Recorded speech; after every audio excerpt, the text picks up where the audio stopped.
আমরা rapid action battalion অন্যান্য আইন শৃঙ্খলা বাহিনী যারা এখন এই মুহূর্তে মাঠে মোতায়েন আছে সশস্ত্র বাহিনী বাংলাদেশ পুলিশ বিজিবি কোস্টগার্ড আনসার এবং সেনাবাহিনী সহ সশস্ত্র বাহিনী যারা আছেন এবং আমরা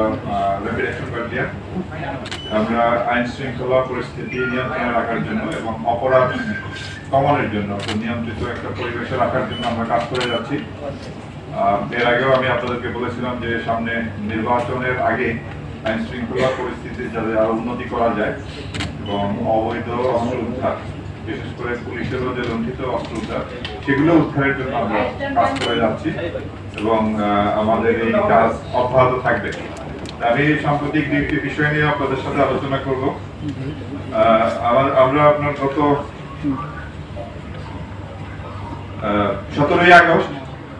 মোহাম্মদপুর ল্যাব 2 রানীগঞ্জ এলাকায় অভিযান পরিচালনা করে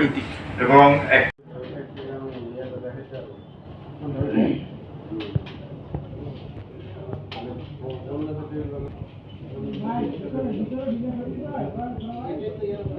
ভিতরে